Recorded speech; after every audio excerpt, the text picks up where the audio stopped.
ఏ ప్రశ్నకు కూడా సమాధానం చెప్పకుండా ఊకదంపుడు ఉపన్యాసాలు కొట్టి ఆరోపణలు చేసి తప్పించుకోవాలని ప్రయత్నం చేసినారు. శాసనసభలో మందబలంతోనో అధికారాన్ని ఉపయోగించో సభా నాయకుడిగా మీరు మా గొంతు నొక్కుతారేమో కానీ రేపు ఆర్టీసీ కార్మికుల హృదయాలను మాత్రం మీరు గెలుచుకోలేరు. ఇవాళ అర్థమైంది. రాష్ట్రంలో ఆర్టీసీ కార్మికులందరూ కూడా గమనిస్తూ ఉన్నారు.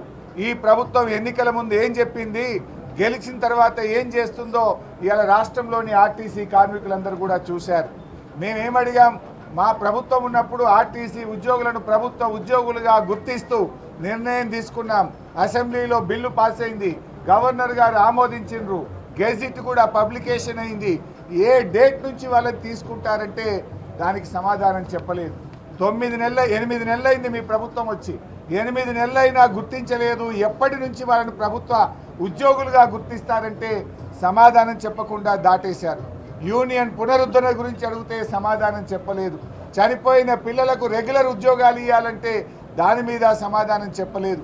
ముఖ్యమంత్రి గారు ఫిబ్రవరిలో ఇచ్చిన చెక్కు 300 కోట్లు, అది డమ్మీ చెక్ అయింది, ఆ డబ్బులు పాస్ కాలేదు. దాని సంగతి ఏంటంటే సమాధానం చెప్పలేదు.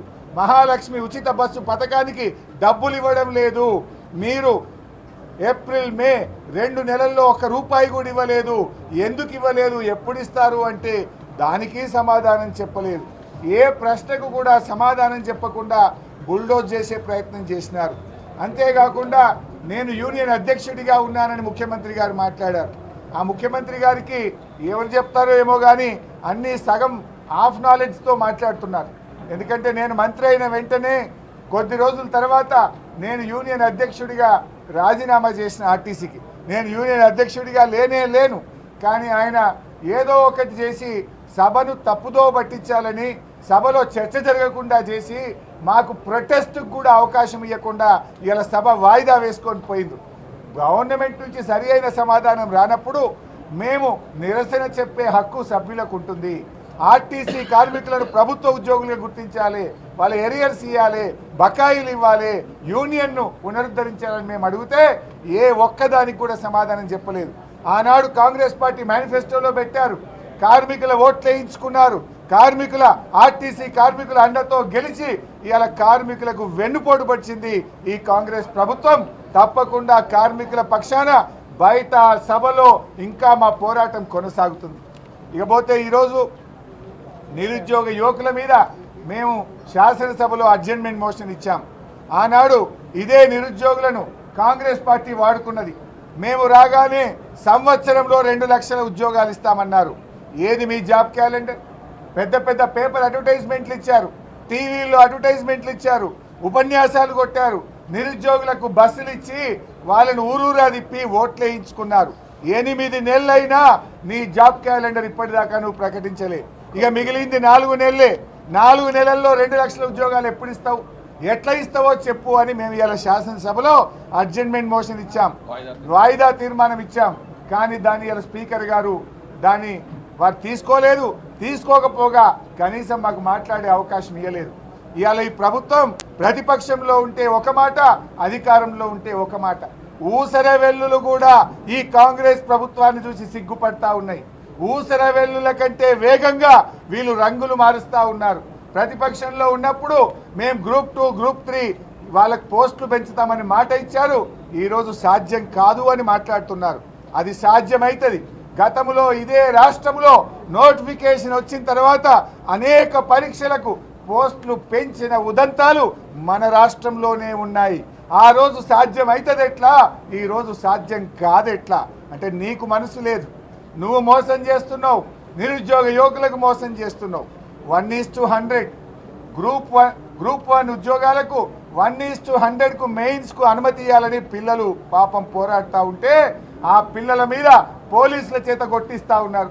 హాస్టళ్లకు వెళ్ళి అర్ధరాత్రి ఎత్తుకొచ్చి పోలీసులు ఆ విద్యార్థుల మీద అక్రమ కేసులు పెడతా ఉన్నారు. నిరుద్యోగ యువకుల వీపులను లాఠీలతో విరగ్గొడతా ఉన్నారు. మీకు ఆ హక్కు ఎక్కడిది, మీకు ఆ నైతికత ఎక్కడిది అని అడుగుతా ఉన్నా. మీరు నిరుద్యోగులు ఏమడిగినారు? ఏమైనా గొంతెమ్మ కోరికలు అడిగినరా? మీరు మీ కాంగ్రెస్ పార్టీ మేనిఫెస్టోలో చెప్పిన విషయాలే అడిగారు. మీరు ఎలక్షన్ల సమయంలో ఇచ్చిన మాటను అమలు చేయమని అడిగారు. ఇదే బట్టి విక్రమార్క గారు అసెంబ్లీలో గత ప్రభుత్వాన్ని అడిగారు 1:100 గ్రూప్ 1కు అనుమతించాలని ఆ రోజు అసెంబ్లీలో అడుగుతాడు. ఇవాళ ఉప ముఖ్యమంత్రి కాగానే పెదవులు మూసుకుంటే ఇది న్యాయమా అని నేను అడుగుతా ఉన్నా. అదేవిధంగా ఇలా రూల్ ఆఫ్ రిజర్వేషన్లో కూడా మోసం చేస్తూ ఉన్నారు. గ్రూప్ 1 మెయిన్స్కు అనుమతి ఇచ్చే దాంట్లో ఎస్సీ ఎస్టీ బీసీ ఈబీసీలకు అన్యాయం జరిగే విధంగా మెయిన్స్కు 1:50లో సెలెక్షన్ చేశారు. 1:100 చేసే అవకాశం ఉమ్మడి ఆంధ్రప్రదేశ్లో ఆనాడు వైఎస్ రాజశేఖర రెడ్డి గారి ప్రభుత్వం నిర్ణయం తీసుకున్నది. మొన్న విభజించబడ్డ ఆంధ్రప్రదేశ్లో కూడా జగన్మోహన్ రెడ్డి గారు కూడా గ్రూప్ 2 పరీక్షల్లో 1:100కు అక్కడ కూడా అవకాశం ఇచ్చారు. మరి ఆ రోజు సాధ్యమవుతుంది ఎట్లా, ఇవాళ కాదు ఎట్లా? ముఖ్యమంత్రి గారు లీగల్ సమస్యలు వస్తాయి అంటున్నాడు. మరి ఆంధ్రప్రదేశ్లో ఎందుకో రాలేదు, మన రాష్ట్రంలో ఎందుకో రాలేదు అంటే నువ్వు మనసు లేక నీకు చేయడం ఇష్టం లేక నెపాలు పెట్టి ఆ నిరుద్యోగ పిల్లల గొంతు నొక్కుతా ఉన్నావు.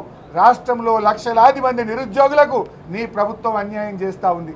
ఇంత ప్రధానమైన సమస్య మీద మేము శాసనసభలో ఈరోజు వాయిదా తీర్మానం ఇస్తే దానికి అవకాశం ఇవ్వకపోవడం చాలా దురదృష్టకరం. ఆ నిరుద్యోగ యువకుల పక్షాన తప్పకుండా బీఆర్ఎస్ పార్టీ పోరాటం చేస్తూనే ఉంటుంది.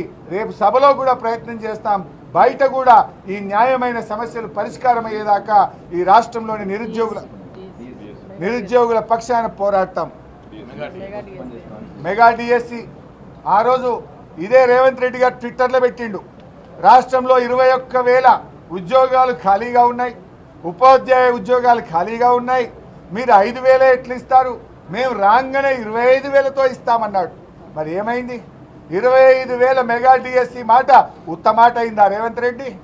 ఆనాడు గంభీరమైన ఉపన్యాసాలు కొట్టినావు, ఊకదంపుడు ఉపన్యాసాలు కొట్టినావు, ట్విట్టర్లలో పోస్టింగులు పెట్టినావు, ఇలా గద్దెనెక్కగానే మర్చిపోయినావు.